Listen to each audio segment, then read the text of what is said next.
de toute façon, le plus important, c'est démarrer cette année peinard, pas s'énerver, pas passer pour un mec énervé, ça c'est extrêmement important, pas être malade, parce que ça c'est chiant, c'est un enfer. Dégueulasse. Pas d'échec, hein, on ne rate rien, c'est la réussite absolue. Oh merde.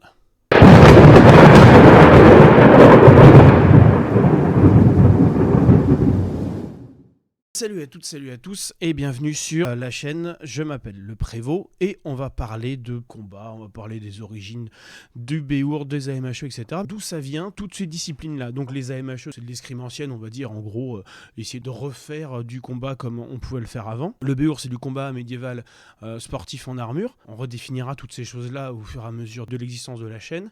La reconstitution historique, essayer de faire revivre l'histoire, extrêmement intéressant. Le GN, la reconstitution historique, les AMHE, le Béour, une origine commune de recherche, de reconnexion avec un passé plus ou moins fantasmé, ancré dans le 19e siècle. Finalement, c'est à partir du 19e siècle qu'on cherche une espèce d'identité nationale, à trouver un projet commun finalement. En France, ça a été sous Napoléon III par exemple. Nos ancêtres les Gaulois, le fameux, sachant qu'il y a plus de mots en arabe en français que de mots d'origine gauloise. Mais il faut essayer de trouver une entité commune finalement, quelque chose qui permette à tous de se reconnaître comme français par exemple. C'est valable pour les Allemands sur la période médiévale. Trouver voilà, les ancêtres germaniques, etc. Alors c'est valable en Angleterre, en Russie, dans tous les pays du monde finalement. Cet intérêt vis-à-vis de l'histoire, vis-à-vis du passé, s'ancre en France sur le Moyen-Âge avec Viollet-le-Duc. Un architecte, on pourra faire une vidéo sur lui, ça vous intéresse, qui va commencer un catalogue de mobilier, mais également de l'armement. Les armes, du coup, les armes et les armures, ça a été une source d'inspiration extrêmement importante au début de la reconstitution historique, du coup dans les années 90. On retrouve aussi l'origine des AMHE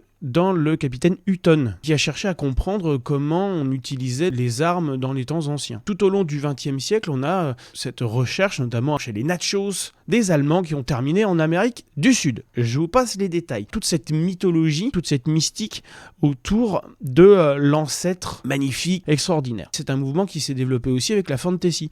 Tout au long du XXe siècle, avec, on fera une vidéo là-dessus si ça vous intéresse aussi, mais avec Tolkien, la redécouverte des mythes anciens, le passage avec justement l'appropriation de l'œuvre de Tolkien par le mouvement hippie et cette espèce de passé fantasmé, non plus guerrier pour essayer de se trouver des ancêtres communs pour aller foutre sur la gueule de ses voisins, mais plutôt une espèce de passé idyllique, super heureux. Donc on passe d'un biais à l'autre finalement, ce qui permet de se retrouver avec des ancêtres communs, là encore un imaginaire commun qui permet de tendre vers la paix, l'amour universel, etc. C'est dans les années 90 que vont se cristalliser finalement, d'un point de vue culturel, un embryon de reconstitution historique mélangé avec du GN, mélangé avec toutes ces choses. On veut revivre l'histoire. Et à partir de là, le GN va s'extraire de la reconstitution historique, puisque même s'ils ont la même démarche, finalement, la finalité est totalement différente. En GN, l'objectif, c'est de reconstituer,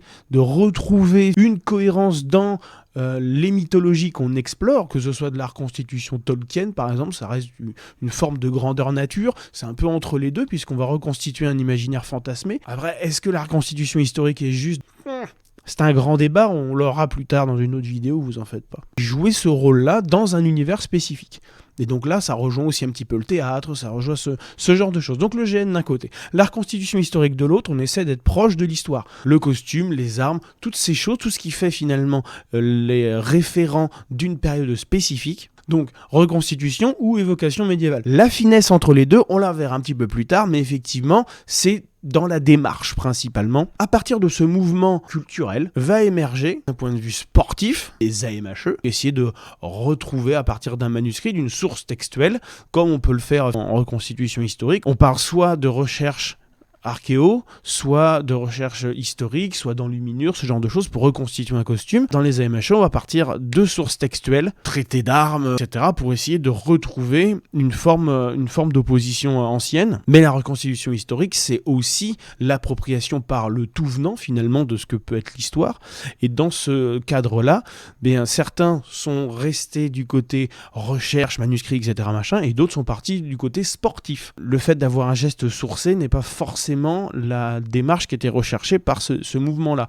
Et ce mouvement-là, ça a donné des tournois de combat en armure à l'arrache au début, et ça s'est cristallisé dans les années, pareil, 90-2000, en Europe de l'Est notamment, sous forme sportive, cette nécessité d'aller un petit peu plus en avant dans l'expression de la violence. Alors, c'est pas être violent pour être violent, quoique, bon, la question peut se poser, mais c'est d'aller plus loin que simplement le combat qu'on peut avoir dans la reconstitution historique, tout simplement. Et donc, émerge l'idée d'essayer de construire un sport à partir de là. Principalement, là, je parle du béour, du coup, l'émergence du béour, c'est dans les années 90-2000, et ça vient de la reconstitution historique. Tous les sports ont des biais à ce sujet, on pourra en parler dans d'autres vidéos. L'objectif, c'est pas de pas avoir de biais quand on développe un sport, je pense, mais c'est d'avoir une logique qui permet le développement de l'activité. Le développement de l'activité, ça passe par développer l'activité pour tous les publics, avoir des règles qui soient cohérentes avec les nécessités du sport.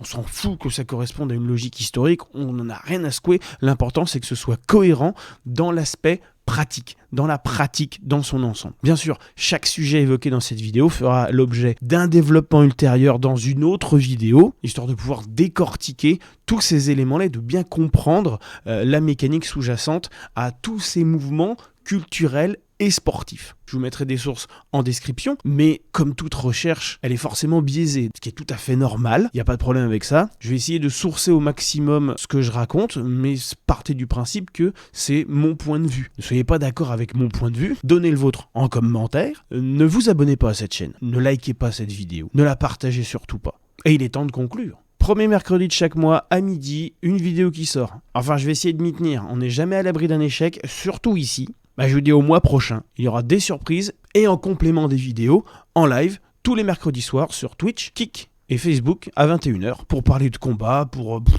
parler de plein de choses, principalement du combat, aussi un petit peu d'histoire, il n'y a pas de raison. Il y a bien des gens qui parlent de combat sans en connaître rien, moi je vais parler d'histoire sans rien en connaître. Mais n'oubliez pas que quand c'est à chier, il faut le dire, et quand c'est normal, faut le dire aussi. Ciao.